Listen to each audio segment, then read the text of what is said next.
Magandang araw mga kaibigan. Bigyan natin ngayon ng opinion reaction itong napakaganda. Okay, ano pa? How can I describe it? Well rehearsed, very short answer ni Jose Claire Castro tungkol sa issue ng First Lady at Paulo Tantoco coke overdose death. Talagang isang araw na pinagpraktisan ngayon. Nung tinanong na siya ng media, si Ivy Reyes ng billionairenews.com, I tell you, direct to the point na sagot. Nakakalungkot, sabi niya. Okay, pakinggan natin Hi, Yusek. Good afternoon po. News of the late Paulo Tantoco's death revealed cocaine overdose and remains an open investigation. Since he is part of the First Lady's entourage, may we know if the First Lady will comment on this? And from the Malacanang po, the presidential sister released a statement. Senator Amy is calling for a comprehensive report from the palace to dispel further speculation. Nakakalungkot. Yun, nakalungkot. Dahil yung mga pribadong tao na nagluluksa ay nadadamay sa pamumulitika. Ginagamit ng ibang mga obstructionists para masira ang First Lady, ang Pangulo at ang administrasyon na ito. Ito ay mga gawain upang masira ang unang ginang, ang Pangulo at ang administrasyon na ito para sa pampersonal na interes. Hi, Yusek. Good afternoon po. Okay, so himay-himayin natin Ang tanong, dalawa yung tanong Ano ang comment ng First Lady tungkol dito? Kasi involved ang First Lady. So, kung ako yung nagtanong, ang in-expect yung sagot, yung galing sa First Lady, kung meron. I'm sorry, hindi namin napag-usapan ng First Lady. O kaya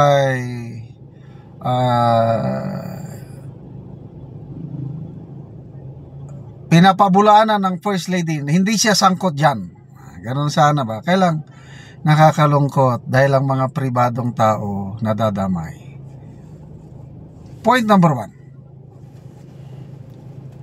1. Si late Paulo Tantoco, yes, businessman siya, private siya, kailang napasama siya sa official entourage ng First Lady. Ginastusan ng taong bayan yung pagpunta nila doon. Paano naging private matter yan na? Taong bayan, ginastusan namin yan. Hindi nyo gastos, hindi nila gastos.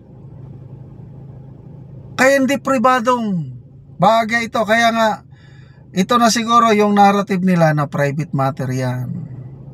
Kasi yun ang sagot ng PCO Secretary. Private matter. Hindi namin matatanggap na private matter ito.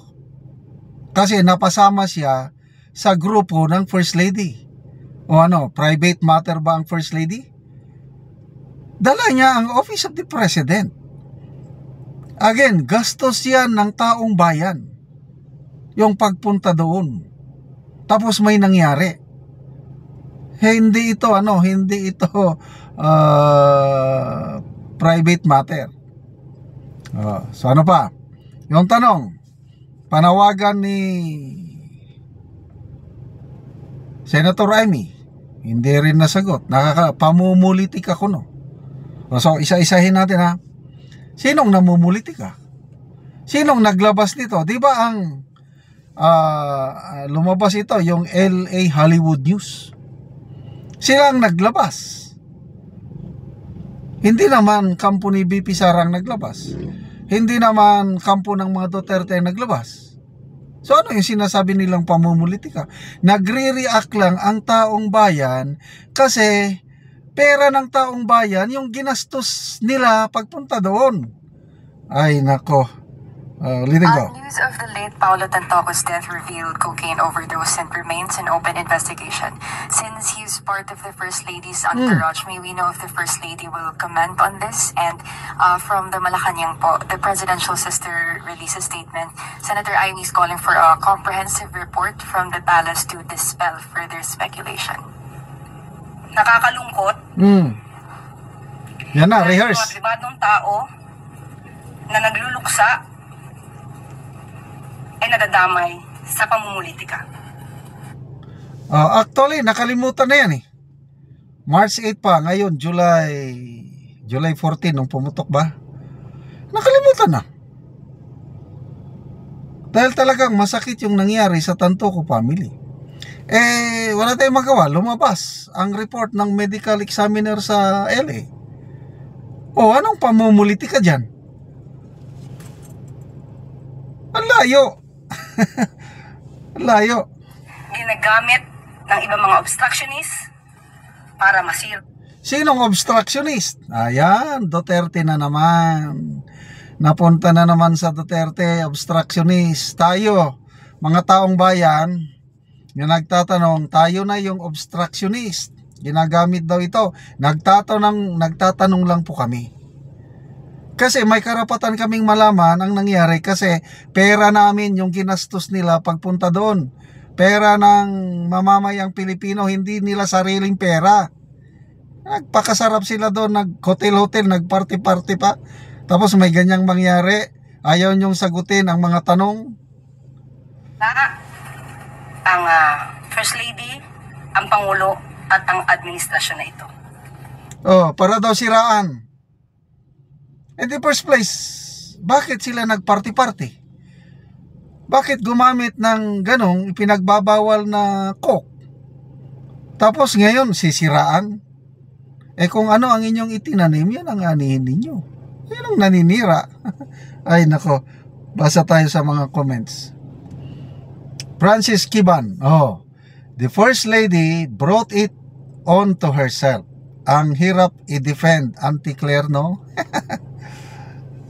Jose Bencito, very amazing lady, very amazing. Yun na, sabi ko, napakaganda. Talagang, I don't know, yung klase ng pagbumuka, yung ganyang mga sagot. Yan, sabi na, 8-8, masama. Iba ka talaga, Auntie Claire. Kisido, Cecil, hindi po kayo sumagot sa tanong. Malayo nga ang sagot. Memes Dinyo, okay lang sana kung magparty sila, kaya lang damay ang bansa at pangulo sa bansa dahil nagparty, tapos nag-cook, nadala ang posisyon ng First Lady. So, ang sumisira, sila rin mismo sa sarili nila. Huwag na kayo mandamay ng mga taong nagtatanong lang. Huwag na kayo mandamay ng obstructionist. Huwag nyong tawagin mga taong bayan na nagtatanong na obstructionist. Hello, Auntie Claire. Maraming salamat mga kababayan sa inyong pagsubaybay sa channel nito. Nakakatulong kayo ng malaki sa tribong talanding ng Bukidnon. Excuse me. Yung sweldo natin sa channel nito, tinutulong natin sa tribo, namimigay tayo ng mga housing materials, kagaya ng pako at yero para makapagpatayo naman ng mas maayos na tirahan ang tribong talanding. Panoorin nyo ang video na ito. Karon mag-atok na gyud sa balay ni Ante.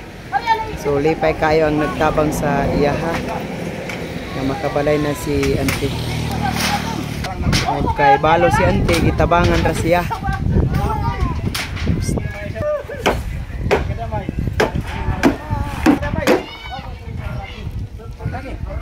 Kabalay na gyud si Ante.